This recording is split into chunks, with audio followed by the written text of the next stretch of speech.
Viste, en el liceo fueron compañeros con Raúl Coro. Sí, después estudiaron física los dos. ¿Podrías contar un poco esa historia de que compartieron ustedes? Te cuento un poquito más acá de cómo lo conocí a Coro.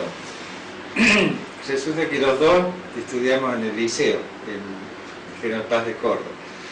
Y no solo éramos de la misma promoción, que eran muchos, acuérdate que entraban 210, sino que éramos compañeros de aula durante los 5 años. Que sí, durante los 5 años fuimos compañeros de la misma aula, del mismo grupito. Y esa circunstancia, digamos, en cierta forma hizo, o tuvo que ver, de por qué después entré al IMAR. Porque, bueno, nos recibimos en el 55, cuando la revolución, vivimos la revolución dentro del liceo, fue una cosa compleja, interesante, un tema para hablar. En Córdoba tenía familia, creo que en la calle, me parece que Rioja, en Alto Alberdi, algo así, fui algunas veces a la casa.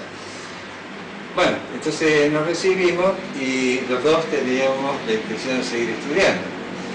Y a los dos nos gustaban las materias duras, digamos, física, química, matemática, ese tipo de temas. Lo que pasa es que a mí me gustaba la física en sí, y a él le gustaban más cosas de cosmología, astronomía. Bueno, entonces nos recibimos en el 55, pero en Córdoba lo único que tenía de materia que podían ser más o menos duras era ingeniería, no había otra cosa, y química. Entonces, como no había física ahí, entonces yo decidí venir a estudiar a Buenos Aires. Entonces entré en la UBA, cuando estaba en Perú 222, y ahí empecé el año. Pero para poder estudiar tenía que trabajar. Entonces me acuerdo que vivía en el Bajo Flores, y me levantaba como a las 5 de la mañana, y para entrar temprano en una oficina en el centro, en Diagonal y Maipú, una oficina de los loteos que había en Carlos Paz, esa era la relación. Entonces salía a las 6 de la tarde y iba corriendo unas cuadritas ahí, porque a las 6 empezaban las clases, o sea, tenías en esa época turnos de noche, de día, había opciones para los que trabajaban. Bueno, quiere decir que llegaba a la madrugada y a la madrugada había que levantarse de nuevo, quiere decir que llegaba el sábado y domingo y había que dormir, o sea, no era fácil la cosa. Bueno, pasa el año y resulta que recién para los días de la fiesta de fin de año puedo ir a Córdoba a ver la familia, que vivíamos en Carlos Paz.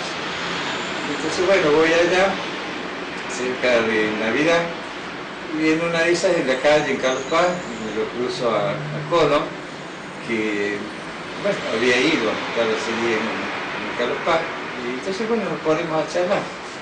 Entonces él me dice que había un loco, así decirlo así, pero fascinante, una persona extraordinaria, qué sé yo, que estaba tratando de crear un instituto universitario para física, matemática y astronomía, y que él estaba en relación con esa persona. Y entonces me dice, ¿y por qué no te venís para acá? Porque está cerca de casa, además esto parece que pinta bien, lo van a hacer en los observatorios. Y entonces mi problema era, no, yo había empezado acá, y ya alguna materia, en esa época los cursos eran anuales, y entonces era perder un año si me pasaba. Pero resulta que me comenta que había becas. Ah, becas, qué interesante. Y que las becas eran de 1.000 pesos por mes para que las sacara, y había un curso de ingreso todo el mes de enero y un poco más, que bueno, se podía asistir, y si uno tenía suerte, ok. Pero cuando me dijo 1.000 pesos, resulta que yo, entonces ahí empiezo a pensar, porque yo en Buenos Aires ganaba 600 pesos por mes. y entonces 600 pesos por mes, ¿qué hacía? Nada, porque tenía que pagar donde estaba, más el viaje, más la comida, qué sé yo. Quiere decir que cómo comprar un libro, no, la cosa era... Entonces me puse a pensar, 1.000 pesos, y en Córdoba, donde tengo la familia cerca, y full time para estudiar, ahí me piscó la... Entonces no sabía qué decisión tomar. Además, beca si la sacás, por supuesto. Pero bueno, él me insistió mucho y además podemos estudiar juntos de nuevo, ¿verdad? Y me convence de entrar al curso de ingreso. Entonces, entramos al curso de ingreso, que serían cerca de, inscrito unos 90, 100 personas, que enseguida el número empezó a achicarse, ¿no? Bueno, en concreto, y además lo conozco a Gaviola ahí. Bueno, lo conozco así físicamente. La impresión que me dio, muy interesante, muy de shock. Y digo, lo conocí, pero en realidad no lo conocí. Años después, recién, cuando me dediqué al libro de Gaviola, ahí pude conocer a quien teníamos delante y no haber sabido quién era para poder haberlo exprimido y sacarle, digamos, conocimiento, digamos, claro, aprovecharlo no solo en física, sino en historia y su vivencia con Einstein y demás. Bueno, entonces entro al curso y tengo suerte, pum, saco la beca. Y bueno, ahí decidí quedarme en Córdoba y ahí se creó el IMAF. Muy bien. Entonces empiezan las clases y viene el conflicto con Gaviola, que lo acordado con la universidad no le cumplen, sobre todo... no se hacían efectivos los pagos. Claro, el problema de los pagos. No los estudiantes, sino que él estaba además armando toda la infraestructura y estaban los profesores también. Claro. En particular me acuerdo el caso de Cersic. Cersic estaba recién casado y le había conseguido una casita, ahí no me acuerdo cuál es, pero en la entrada principal, una casita. Sí, la calle de la APRI en el observatorio. Entonces, era la casa de los astrónomos. Sí, la cuna de la casa de los astrónomos. Entonces estaba el matrimonio ahí, pero Cersic galgaba igual que nosotros. Claro. Entonces me acuerdo que con estudiantes, sobre todo con Zenón Pereira, que le gustaba astronomía, íbamos a casa de Cersic y ahí compartíamos mate y que consiguiera alguna factura o un salame. Entonces Cersic y la señora era uno de los huérfanos, digamos, que no sabían qué comer. Bueno, entonces ahí se va Gaviola y bueno, eso estaba, pero cuando viene, bueno, será en marzo, en abril, en julio, vino todo junto en el mes de octubre. Ahí cobramos todo en la beca que se nos debía. Ahora, perdón, en el interín, cuando Gaviola, digamos, se arma en IMAF y empieza a funcionar, sí. Tenés entendido que Raúl Colom era algo así como el secretario administrativo de él, ¿no? Sí. Porque no había administración formal, digamos. Gaviola lo hace a lo Gaviola, es decir, lo que hizo Gaviola, porque Gaviola, bueno, después de la revolución asume en el 56 de nuevo el observatorio, que es el año que estamos hablando, y ahí enseguida se pone con su plan que ya venía de mucho antes, de la creación de un centro de digamos, materias duras en Córdoba, porque no lo tenía, ni gente tampoco, por supuesto. Y entonces venía ese plan y se mueve a lo Gaviola.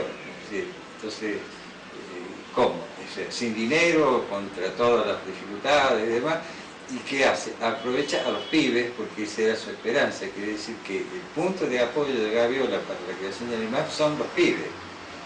No tanto los profesores de la universidad, la misma universidad, la parte política, no, con los pibes.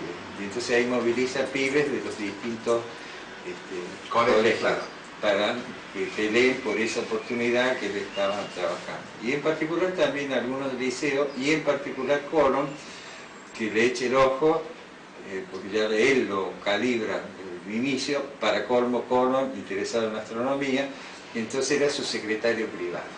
Conociendo la formación de Gaviola, con esas Fue palabras. declarado bendito. Claro, sí. Con esas palabras. Entonces, conociéndola, como decís vos, a Gaviola, entonces Cordon, bueno, siempre se reía porque, bueno, era una persona no habitual y con las exigencias y la estrictez de él, y bueno, pero se llevaban muy bien. Raúl tenía una forma de ser tan Muy especial. muy especial, que se hacía querer, digamos. Entonces era el secretario privado, por supuesto, a los Gaviola, es decir, a Tonoren, pero ni siquiera un sándwich. Sí, claro. Y a trabajar a lo loco.